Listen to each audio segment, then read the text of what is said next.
the match unfolded tonight? You know, I was really pleased with the first 15 minutes and the way we handled ourselves. Did exactly what we asked of the guys to jump all over them, and they did that.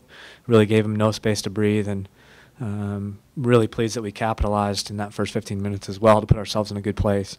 Then I wasn't so pleased for 20 or 30 minutes. I think we lost the script a little bit. I think that we kind of felt like the game would be over from there, and it was far from it. And Saprissa, I think, went about things the right way. Had the mentality that even if they just scored one goal, that was probably a good result for them. Whether they tied or lost, if they had scored one goal, it would be a good result. And so we needed to remind the guys of that. And then from there, in the second half, I thought we did much better. We just got ourselves really stretched out from minutes 15 to minute 45. Creativity of your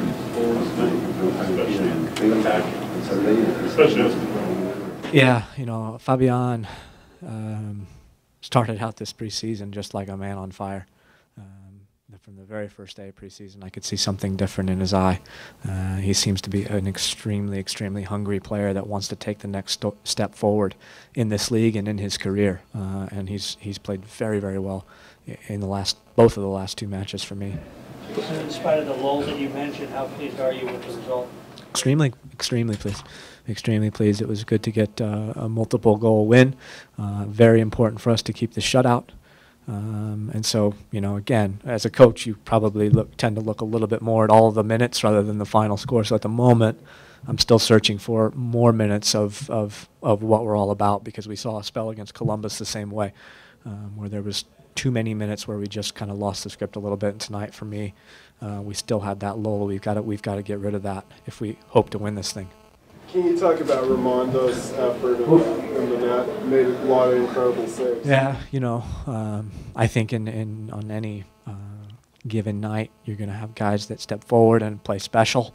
Last 2 weeks ago, we saw Javier and Andy Williams have really special nights. For me, tonight was Nick Raimondo's time to be special, and he made some incredibly clutch saves for us. Yesterday you alluded to the fact that their clock midfield used to have your ideas of how to attack with them. Does it kind of go on the wings and do damage there? Because the Spaniels seem to be really good on this. Yeah, unfortunately, James, we have another game, so I won't want to talk too much about how tactically I thought we got at them. Pero ¿qué espera del partido de vuelta? El siguiente partido, el 5 de abril. What do you expect for the upcoming second leg? Oh, I expect it to be an extremely difficult match. I expect that Saprissa will probably look entirely different, be probably a much more confident team in front of all their home fans, and it will be a difficult situation that we're going to have to be at our absolute best if we hope to move on in this tournament. How badly is Audentis hurt? I don't know. To be honest, Michael, I don't know yet, but I can tell you that it must be bad, because he's a guy that does not come out of games. And he told us he needed to come out, so I got a feeling it's a lot worse than we'd like it to be. What do you know about Saprissa Stadium? Have you heard something? I've been there multiple times. I played in the stadium with the national team, and it's an extremely difficult stadium to play in. And couple that with the artificial surface that now is on it. Wasn't there when I played. And I think you've got the makings for a very difficult circumstance we're headed into in April. So is this what you expected to get out of the home leg? This is not what I expected to get out. It was what I wanted to get out.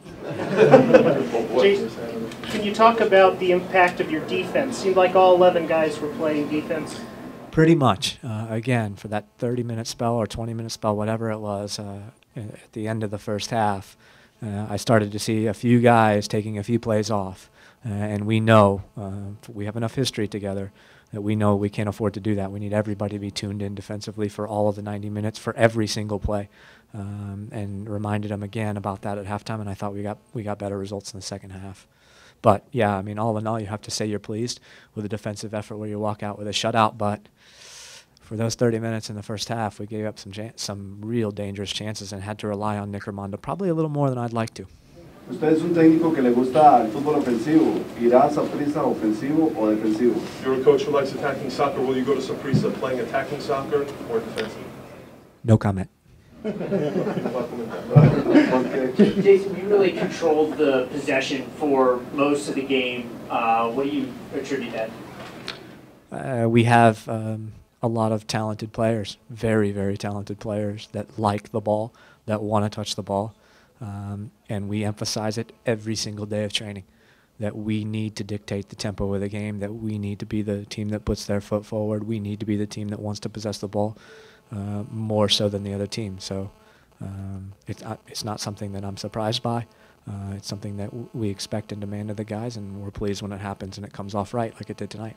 Jason, after Saprissa went down a goal, it seemed like they wanted to play pretty physical as a way to claw back into it.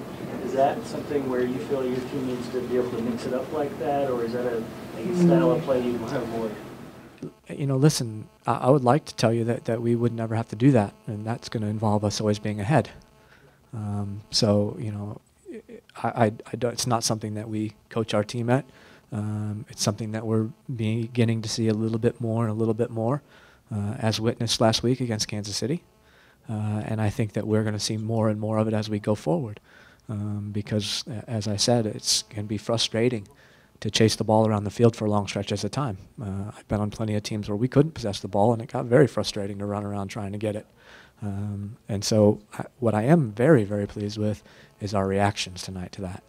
I don't believe we had anybody pick up a yellow card, right? And some of the fouls that happened out there away from the ball could have easily seen reactions from our players that would have picked up yellow cards for retaliation. So I'm pleased. Jason, Tony had a really confident game. It looked like tonight. Any comments about his performance? Yeah, he really did. And it's odd sometimes how the timing of things works.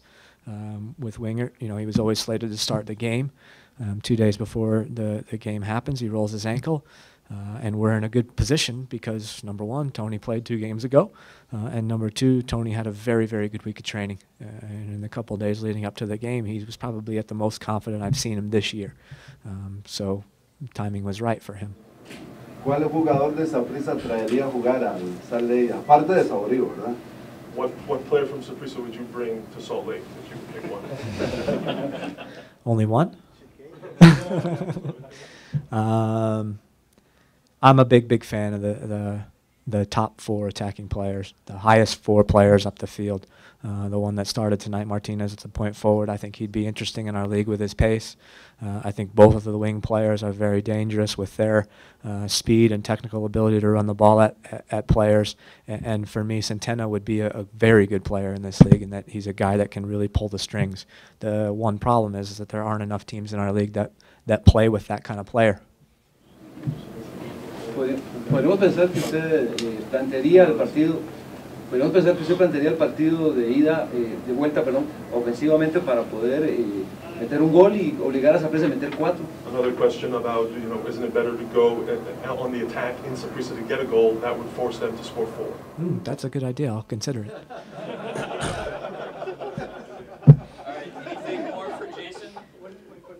The Orchards disallowed goal. Did you see that? What are your thoughts on that? I didn't see it, and I still have question marks about what it was.